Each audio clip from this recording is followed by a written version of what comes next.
What it do, YouTube? This is Acid Root. So I'm going to talk to you guys about Bizarre's independent album slash mixtape from 2012. This guy's a weirdo. Now, this came out after his 2010 album, Friday Night at St. Andrews, and this was kind of like the stopgap as far as what Bizarre was up to next. This was like his next official project to go to, if you were kind of wondering what happened to him and why there wasn't a fourth album.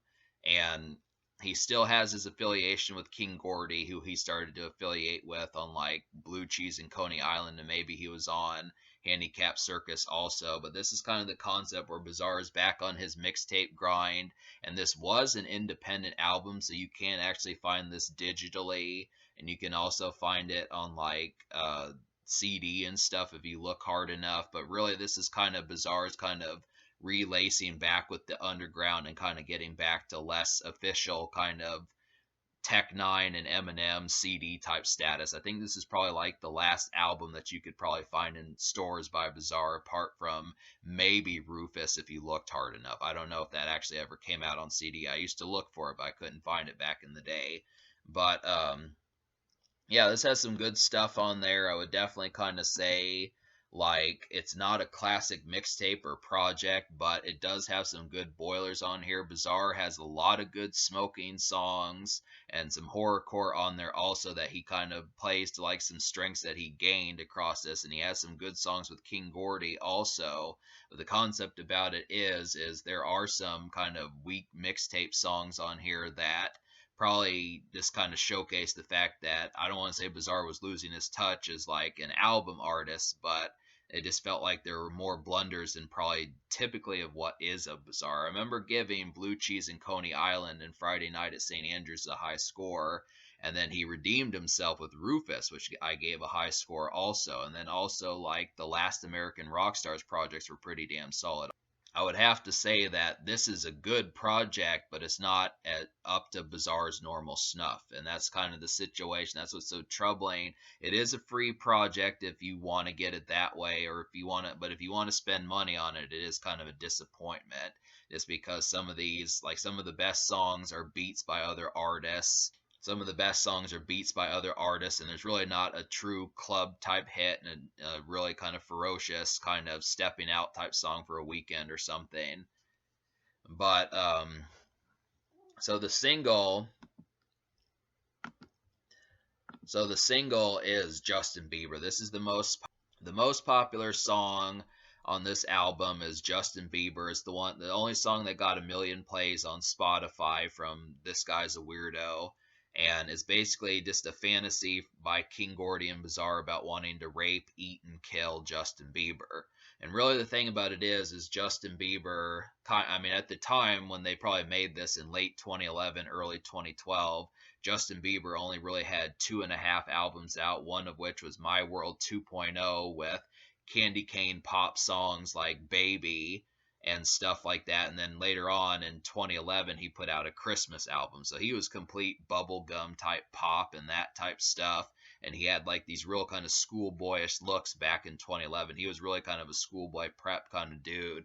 But yeah, you could imagine what hulking dudes like King Gordy and Bizarre probably thought of like Justin Bieber at the time. I mean, because he took pop by storm around that time. He was just like the YouTube sensation and all that. But yeah, so it was just a kind of menacing, kind of demented, kind of horrorcore song about fantasizing about Justin Bieber and stuff. And that's kind of the concept about it. It was pretty good. I mean, it's pretty outrageous. I think it got caught some controversy, and I think it might have, like, for a while there, I want to say I was going to review this album back in the day, but it wasn't available on Spotify, so I didn't do it, and I was kind of wondering, but I want to say that maybe this song had something to do with it, because I don't know how Justin Bieber himself kind of felt about the song and what he kind of thought about it. I mean, Bizarre and King Gordy are pretty low key, but just to kind of say, if you've got a song about you where they want to rape and eat you, it's kind of one of those situations. But it is a good song. I mean, it's definitely the kind of glittering, sparkling, twinkling beat on there is pretty awesome, and it's just a complete manic kind of horrorcore song, but it just doesn't have any edge of commercial to it. It is a popular song, but there's just no kind of public relations type feel. It's just strictly an underground highlight. I definitely feel like this is probably one of the better underground highlights of the past decade or so. So plus it has King Gordy on there who kicks ass on the song. So that's the only single. So I'm gonna go ahead and talk to you. I'm gonna go ahead and talk to you about the 8 songs out of 19 I recommend to you. So those 8 songs would be Fees Clouds, Stage Dive, Snatch Your Cardies, I'm So High, Tylenol 3, I Don't Know What I Did Last Night, Kemp Dog, Justin Bieber, and Give It to Me, Poppy. So a few of these, like Give It to Me, Poppy is this really kind of freaky song by Bizarre, definitely for getting down and dirty with some chick tonight and that type stuff. I really felt like this could have been a single, but it's pretty raunchy. I mean, it doesn't have like the commercial kind of carvings out of it, but it is a pretty good freaky song. So I like that one. Definitely like the kind of Middle Eastern and kind of like head shop kind of sounding beat on there. And Snatch Your Cardies is like a this was a beat snatch from like Lil White's. I forget what it's called, but it's off of his Doubt Me Now 2003 album. It's the same beat from one of the songs on there. I forget the name of that song, but still the same club sounding beat. They do a pretty King Gordy and Bizarre do a pretty fast paced club song for that. It's one of the few club songs on here. Kemp Dog, like there are some smoking songs. I do like the smoking songs. There's actually 4 of them, even though I only like 3. So there's Fees Clouds, I'm So High, Kemp Dog, and My Mom's a Stoner. Now, My Mom's a Stoner had a pretty terrible production. This was trying to be way too uplifting. Probably the joys of having a mom as a stoner and that type of stuff. I really could not get into the production on that at all. Just I feel like it was just way too merry. I mean, it's good to be merry when you're smoking, but it just the production was just bad. It could have been better. But Fees Clouds definitely kind of had like a throbbing, head throbbing kind of pulsating type smoking beat. I'm So High was kind of like a hazy kind of song, and then Kemp Dog kind of ripped a beat from Snoop Dogg and R. Kelly's Pimpin' Ain't Easy from their Malice in Wonderland project. That's kind of the thing. So 3 good smoking songs. And then like the only real club song on here apart from Snatch Your Cardies, and this is the only real original club type beat on here is just Stage Dive. This is a really good one. Just kind of a crazy, kind of jacked up on like vodka or something like that type vibe. Just a real crazy concert atmosphere type thing. Bizarre can get pretty nuts like that. I would have liked way more songs like that, but apart from this song, Stage Dive, I Don't Know What I Did Last Night, and Justin Bieber, he doesn't get as crazy as he probably needed to, at least on good songs. That's kind of the concept. So that's just kind of the thing. But Stage Dive is pretty nuts if you're looking for a song like that. And I Don't Know What I Did Last Night has Brother Lynch on there. This has the real kind of typical Brother Lynch sounding type beat, and King Gordy and Fury are on there also, along with Bizarre. And it's good to kind of get some extra horrorcore type stuff on here just because that is a highlight of Bizarre to be able to do it, but he doesn't overtly do it. He can do a touch of it, and him and King Gordy do it pretty well, but they don't always do it. It's just like Stage Dive, it's very low key, and it just felt like some of the other stuff, like even despite the fact that this album is 19 songs, there's just really not an abundance of like topics that really get expressed that often. Like there are 4 smoking songs, but there's some awkward ones on here, like Shade 45 and Hey Nikki, which Hey Nikki was kind of a paltry ode drooling over Nicki Minaj, but the production was just like My Mom's a Stoner was so terrible. I don't know how good a job that song did with that. And Shade 45 tried to be like Stage Dive, but it just did it like 8 times worse. It just had a pretty terrible production, and it's too bad because that's the only real song that indicates any sort of Eminem affiliation at this point. So it's really bad.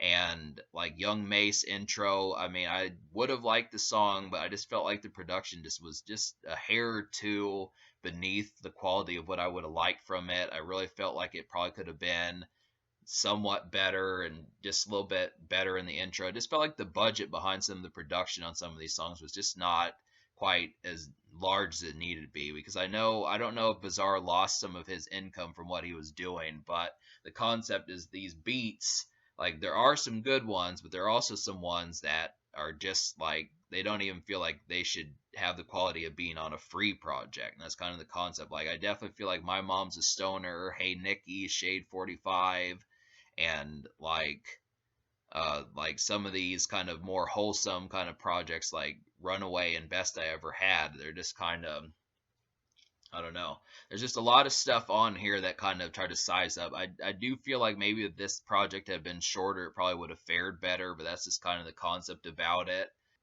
Yeah, it's just kind of, there's just a lot of topics that you kind of wonder why they're being talked about. Like, there's a lot going through Bizarre's mind. That's kind of the situation about it, but not every single thing that gets brought up is interesting. So it's just kind of, yeah, this project was just overstuffed. I think that's really the concept. There just were too many awkward type songs on here, and that was kind of the problem and stuff. But there needed to be more horrorcore. There needed to be more songs like Stage Dive, and there needed to be more songs like Give It to Me, Poppy, as opposed to some of the stuff we got. I was just kind of surprised that Bizarre was kind of trying to round out the project and give it like some sort of package kind of deal about it when a lot of these moments were just kind of plotting. Like there's even a song for like thorough cocaine users in the song Cocaine, and like Murder Kill had a pretty terrible like startup. Like it really goes from like this kind of awkward gospel sounding type stuff to this kind of a more horrorcore sounding beat that just didn't, to more horrorcore sounding beat that I really just didn't like the first minute of the half in the song to want to try to listen to the rest of it. There are some moments where that kind of happens. And Cypher was another one I didn't enjoy just because I feel like Cypher songs should probably be kept to like freestyles and stuff. I don't really like the concept of a Cypher being put on an album. Eminem kind of tends to do that sort of stuff also, but I would have just preferred like another song with like a topic or something. Just didn't, I wasn't digging that one as far as just like, I mean, I do like freestyles and that type stuff, but if it's going to be an album with songs, it just kind of felt odd to just have something about just spitting and that type stuff. So, but yeah, so me liking 8 out of 19 on here. I'm going to go ahead and give this album a 4.75 out of 10. I feel like it's good in some cases, but it has a lot of work to do. Like there's just too much on here, too many topics that just were misses and didn't need to be on here, and probably could have been replaced with something more corrigible and more entertaining and that type stuff. I mean, the smoking songs, Bizarre nailed having as many smoking songs, but I really feel like he needed some strengthier topics as far as trying to be able to do some of these things. Definitely another song or two like Stage Dive. Probably another hit song or two with King Gordy. I mean, he had 3 songs with King Gordy on here, but I really felt like they probably needed like a song that they would do later on their Lars album with like Lit or Stomp or something like that. And like Justin Bieber is just, I think in some folks' case, they might think that Justin Bieber is just the overall best moment, but that's pretty much like the most controversial and attention grabbing song. A lot of this is just kind of murky, low key, humdrum kind of appeal type stuff towards it that you have to really sift through it to be able to say that these are highlights. There's no highlight club song, no highlight Friday night song, and minus some kind of mellow smoking songs that in some cases are not quite as immediate and attention grabbing. And this is kind of, that's the whole thing about it. This is just not a very attention grabbing album. It's very, you have to kind of sift through it and do your research to be able to find it, which is kind of a problem because, you know, Bizarre was already kind of left field and more low key on the albums that he put out, but this was kind of the album that kind of put him more back on like the mixtape only grind and underground type stuff. And it's not to say he's a bad artist or musician, but I just didn't see the songwriter or the bite of the songs being as feral as it needed to be. And maybe the only reason why it's not so much that he can't do these songs, is the fact that they're just, the good ones are not on there. Like I feel like Hey Nikki, that did not need to be on there. I don't know why he made a song called Shade 45 and it was not a good song. And like My Mom's a Stoner was pretty bad. Runaway is just kind of like a more whole project that didn't make a lot of sense on there. And Murder Kill had a pretty horrible intro and stuff. And then Cypher was just kind of like some Cypher that you'd see somewhere else. So it's just kind of, I mean, some of those moments were simply out of place. And that's kind of the thing. He should have kept the energy on more songs like Justin Bieber, Snatch Your Cardies, and Stage Dive. I definitely think that would have worked best. With the social score, and this is kind of indicative of that, is just me trying to say the social score would just kind of be probably like a 5 out of 10. I just would have to say it's about middle of the road, because I mean, Justin Bieber works for like a horrorcore, but if you're really looking for something that's not horrorcore and just kind of has like a more club and kind of somewhat commercial type feel, the only songs I could really recommend would just be Stage Dive and maybe the smoking songs like Kemp Dog and Fees Clouds and that type stuff. There's just not many. It's just a very kind of acquired taste. And if you don't have that acquired taste, this album just really doesn't sing the praise. It just depends upon the patience of folks that if your folks don't know Bizarre, the popularity may dwindle in that sense. That's just kind of the thing. So in terms of the future, Bizarre did drop an album recently called Dumpster Juice. I'm going to start getting more into Bizarre and stuff and kind of seeing what's up with him and trying to cover some more of these projects. But I just would have to say, it kind of seems like, I mean, this is not a bad project. It's just not attention grabbing. That's mainly the thing about it. It's just like it has some good joints, but you just have to be patient with it. And that's kind of more the thing about it.